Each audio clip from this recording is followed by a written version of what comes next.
Olá, meus amores. A prof está aqui mais uma vez para falar sobre a aula de História, tá? Livro de vocês, Manual do Aluno, tá bom? Aquele que pegou lá na escola, esse é o do professor, tá? Página 8. Falando aqui sobre os meus antepassados no campo, tá?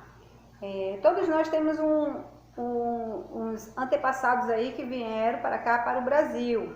Aí temos que descobrir quem são a nossa origem, qual é a nossa origem mesmo. Então aqui, meus antepassados no campo. O campo também foi o espaço onde surgiram muitas comunidades de africanos que fugiam dos maus tratos nas fazendas de canas-de-açúcar. Essas comunidades receberam o nome de quilombos. Lembra do vídeo que passei para vocês sobre os quilombos, como eles foram formados, ok? Sobre os escravos, sobre como vieram para o Brasil? Ok, isso mesmo. Os índios foram escravizados, mas como muitos dos índios, eles fugiam, eles foram catequizados também, mas aí pegaram na África, os africanos trouxeram para o Brasil como escravos. Hoje existem diversas comunidades quilombolas, formadas por descendentes desses primeiros grupos.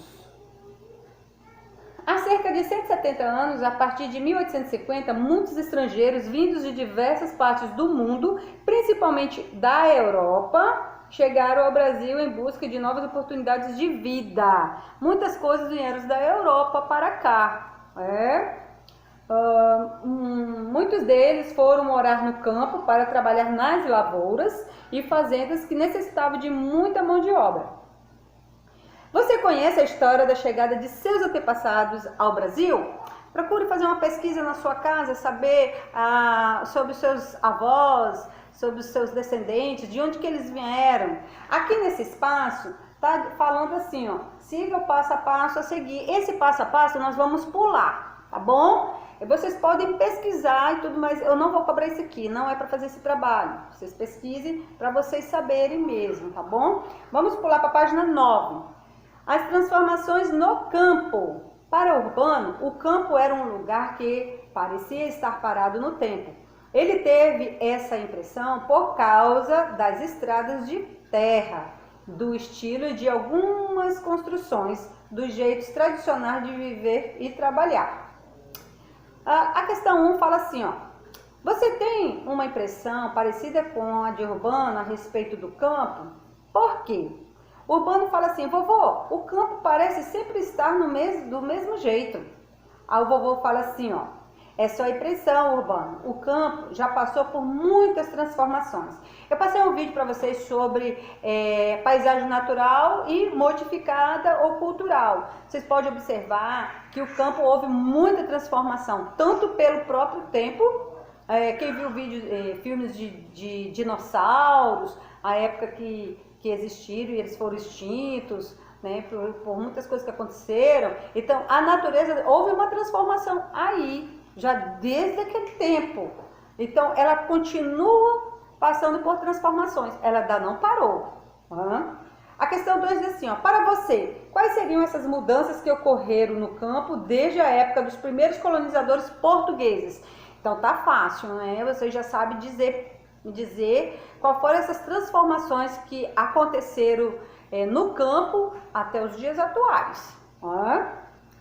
O avô Joaquim explicou ao neto que todo lugar passa por um processo de transformação, seja pela ação da natureza ou do próprio ser humano. Por muito tempo, a vida cotidiana dos brasileiros desenvolveu-se no campo. Os povoados, as vilas e as cidades dependiam muito da produção obtida no campo, como alimentos e matérias-primas. O campo estendia-se por enormes áreas ao redor das vilas e povoados, onde era possível encontrar pequenas propriedades e grandes fazendas com plantações e criação de gado. Nós temos pequenas produções e grandes produções. São pequenos fazendeiros que, geralmente com suas famílias, produzem algum tipo de alimento da qual eles sobrevive com aquilo ali e também tira um pouco para vender na cidade. É o que nós encontramos na feira, não é verdade? Na atualidade, o campo continua a ocupar a área que tinha no passado. Por quê?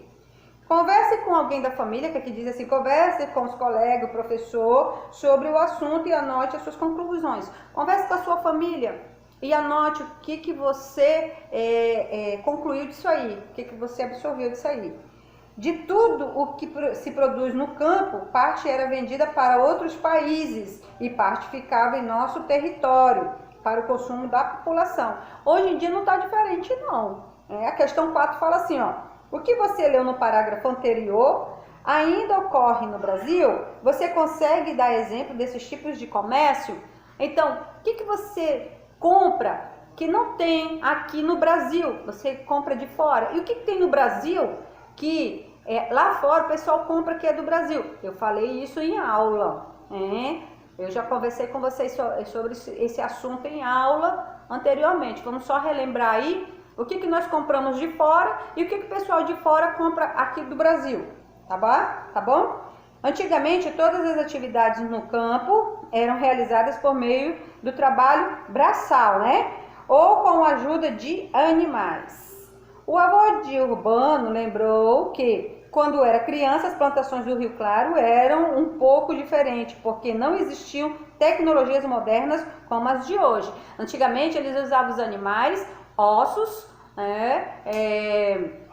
alguns tipos de plantas, galhos de plantas, para fazer o trabalho braçal, para ajudar na plantação. Hoje, o que eles utilizam hoje? Será que eles ainda continuam tendo muitas pessoas, muito trabalho escravo, para poder fazer uma boa plantação? Passei um vídeo, você já deve estar afiadinho aí, sabendo a resposta, assim, chega a estar na ponta da língua querendo já me falar, né? Estou sentindo daqui que vocês estão querendo me dizer já.